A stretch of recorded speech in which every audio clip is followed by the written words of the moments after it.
Shalom, selamat pagi Bapak Ibu Saudara yang dikasihi Tuhan. Kita bertemu kembali dalam acara Renungan Pagi Spiritual Life. Pagi hari ini kita akan kembali melanjutkan renungan kita yang terambil dari Markus 2 ayat 13 sampai 17. Judul perikop ini, Lewi pemungut cukai mengikut Yesus. Saya akan bacakan bagian firman Tuhan ini bagi saudara sekalian.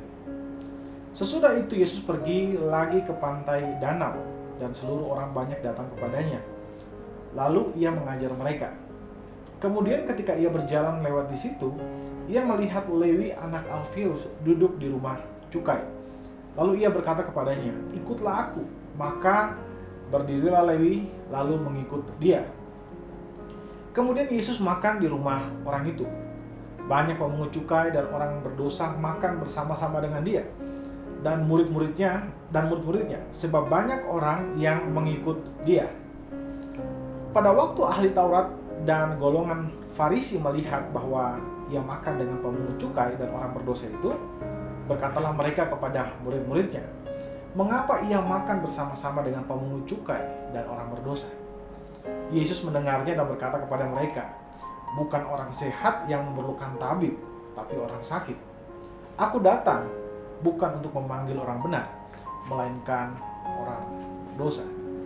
Saudara, di dalam ayat yang baru saja kita baca dijelaskan bahwa suatu ketika Yesus pergi ke pantai danau dan dia mengajar banyak orang di sana.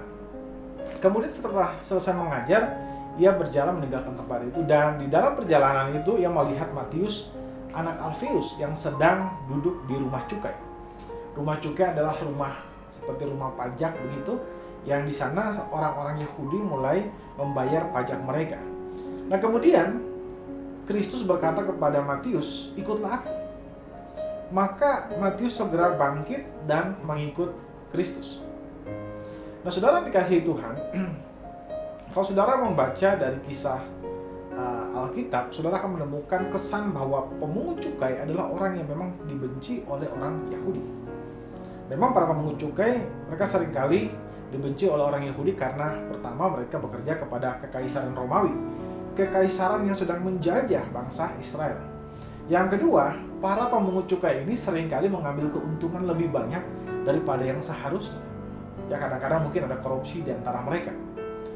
Dan juga beberapa penafsir melihat bahwa sebenarnya para pemungut cukai ini pun dianggap melakukan sesuatu yang najis, karena mereka memegang koin-koin yang di dalam koin itu bergambar dewa-dewi berhala bangsa-bangsa lain, sehingga tindakan itu merupakan sesuatu yang najis bagi orang Yahudi.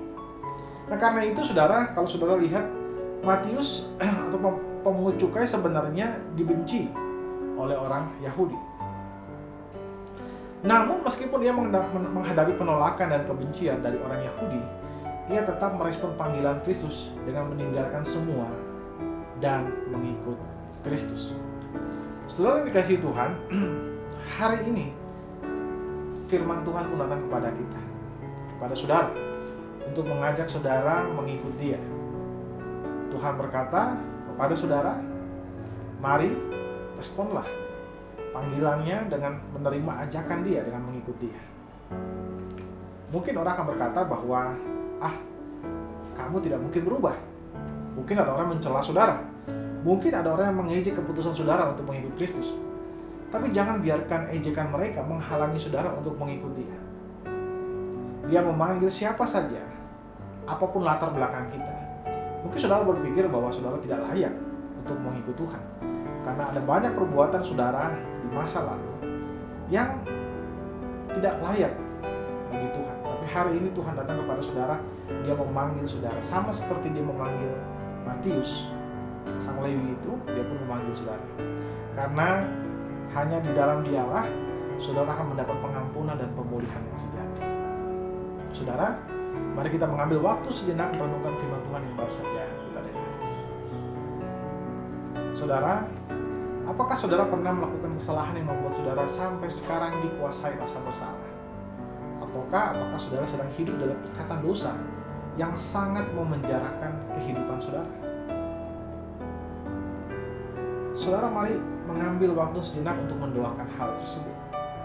Berdoalah agar Tuhan memberikan saudara keberanian dan kemampuan untuk datang kepada Kristus, supaya saudara dapat menerima pengampunan, pemulihan, dan kehidupan yang kekal yang hanya ada di dalam Kristus.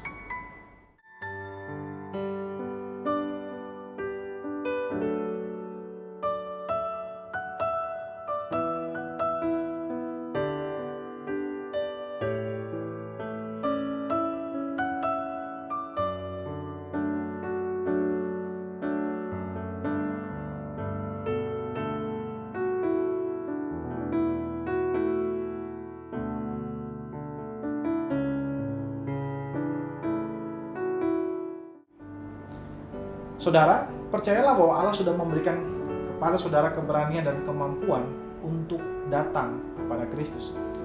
Dan saudara juga diberikan kemampuan untuk bisa meninggalkan semua dosa-dosa dan masa lalu saudara, dan saudara menerima pengampunan, pemulihan, dan kehidupan yang kekal yang hanya ada di dalam Kristus. Mari kita tundukkan kepala, kita berdoa. Ya Tuhan Allah Bapa kami bersyukur buat seluruh kasih dan karunia bagi kami. Terima kasih jika hari ini Engkau datang kepada kami, mengingatkan kami lagi untuk kembali mengikuti Engkau dengan setia. Dan hamba berdoa khusus bagi sidang jemaat-Mu yang mungkin hari-hari ini sedang bergumul menghadapi dosa, menghadapi masa lalu mereka, di mana mereka merasa bersalah dan merasa tertuduh dan mereka merasa tidak layak bagi Tuhan.